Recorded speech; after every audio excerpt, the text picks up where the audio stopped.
Welcome back, my students, to another episode of Comic Class, and today we're going to be looking at Nick Spencer's The Amazing Spider-Man Volume 6, Absolute Carnage. And yeah, this video isn't going to be very long, guys, because to be honest, the story in here is kind of like complicated and not in the good way. It's just all over the place. And yeah, I'm not really looking forward to covering this, but we're going to cover it because it is part of the run. And yeah, without further ado, guys, with that being said, let's get right into the video. Let's go.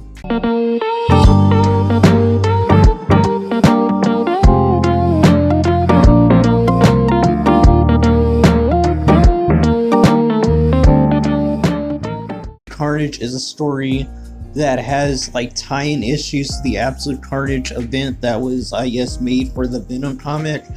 And yeah, because of that, this volume really doesn't have any consistency, and it has some little like one-shot issues as well at the end with the Red Goblin and Norman Osborn.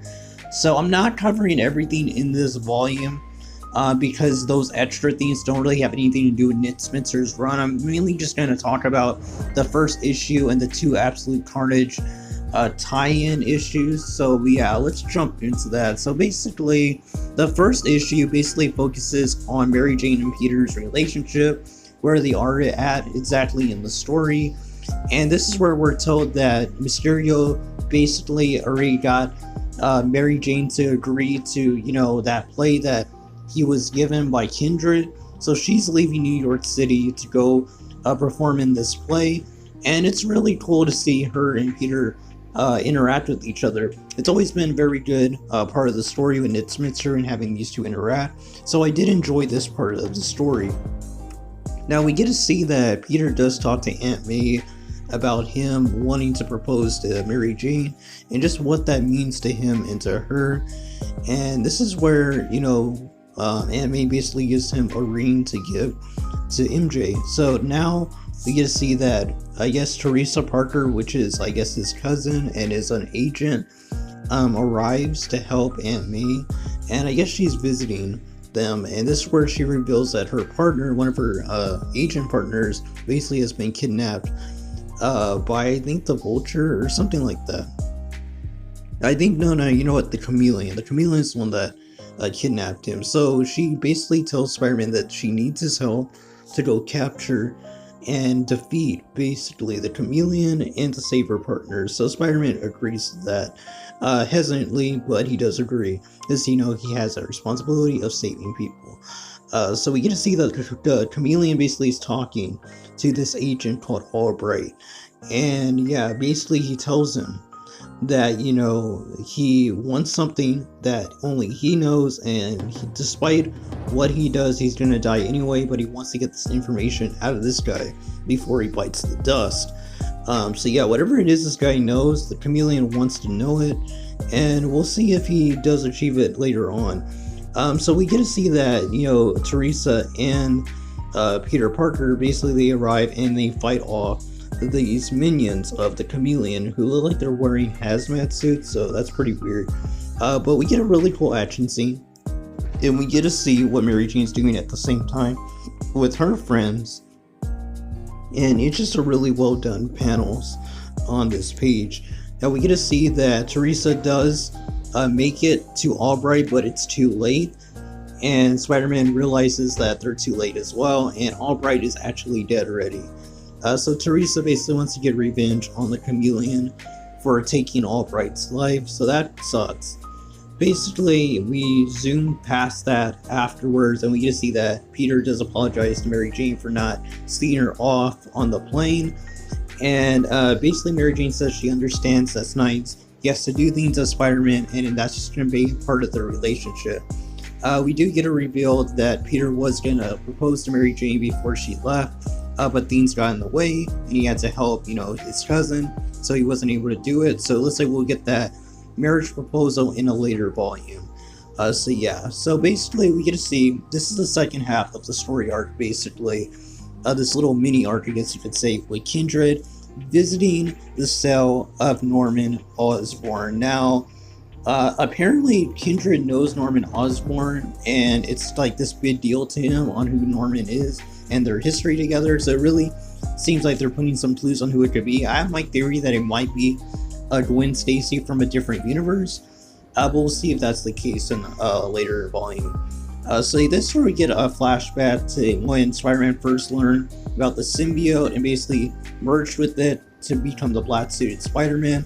And we're kind of diving into a modern time, basically what's happening at the current moment during this issue, with Spider-Man trying to protect Harry's son and also Eddie Brock's son from getting attacked by Norman Osborn, who's wearing the Carnage symbiote. If you feel like this is like a drastic change from what we were just talking about, it is, and that's exactly how it is done to start. I'm not editing it. That's why I was saying that it goes all over the place. There's really no way to know if this is a flashback or happening in modern day. I only know because I had to look up the synopsis online to understand what exactly was going on right here. So basically, Norman Osborn is in the Carnage symbiote suit and is trying to kill, Harry Osborn's son and Dylan Brock, which is Eddie Brock's son. And basically, yeah, him and Spider-Man basically go fist and cuffs and they fight against each other for a battle for those kids, basically to protect or to kill. And the battle scene between Spider-Man and Norman Osborn / Carnage is awesome. Like, despite the story kind of like being lame and sucking, the action was really well done in this, issues. And yeah, the fight was just amazing. You get to see Spider-Man get all bloody, trying his hardest to fight against the Carnage symbiote. Carnage is like ridiculously strong, that symbiote suit. We're revealed by Kindred that he really appreciates everything that Norman Osborn stands for. He just doesn't like what happened to him / her, I guess. Like, we don't know if it's boy or girl. Yeah, so it's pretty awesome. But he does say that if he killed Norman, even though he really wants to, it wouldn't really be him, because he's kind of out of his mind right now. He wants him to be back to what he used to be before he kills them. So we get little hints that Kindred really wants to see Spider-Man and Norman Osborn kind of reunite as the Green Goblin. But we'll see. So basically, we get to see that Norman Osborn is still in, this state where he's kind of still crazy. So I guess Kindred helps him by putting this like centipede inside of his ear. I don't know exactly what it's trying to accomplish, but basically this kind of like awakens Norman, it seems, or at least helps him kind of regain his mind.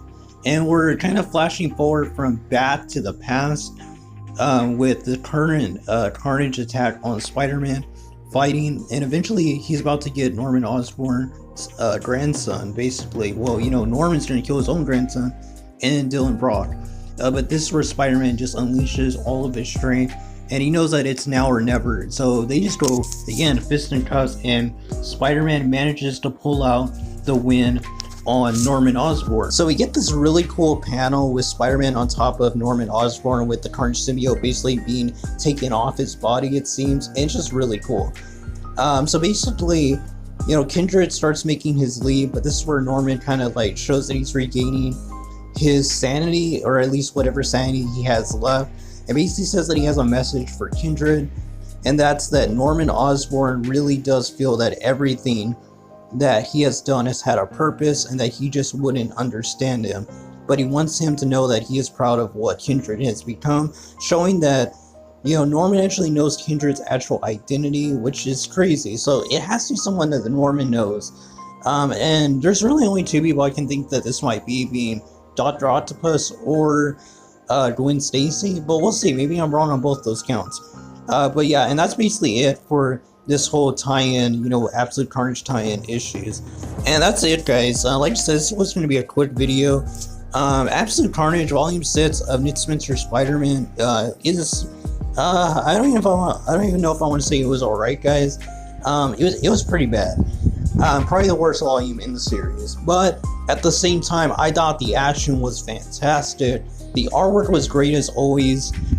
So like I said, I will leave the link in the description down below as always to go check it out. Support it legally on Comixology. But yeah, Volume 6, Absolute Carnage, just wasn't doing it for me. I'm hoping that Volume 7 is a lot better with the 2099 story arc. But yeah, so I'm going to get on to reading that and get the video out as soon as possible for you guys. But if you haven't already, go check out the previous 5 videos of the first 5 volumes, The Amazing Spider-Man by Nick Spencer. I'll have the link at the end of the video to go check out the entire playlist, so be sure to check that out if you haven't already. And yeah, until next time guys, God bless you, and remember, until the next lesson, keep on reading. I am who I'm meant to be. I am who I'm meant to be. Over and out again. My future needed clarity, so I could see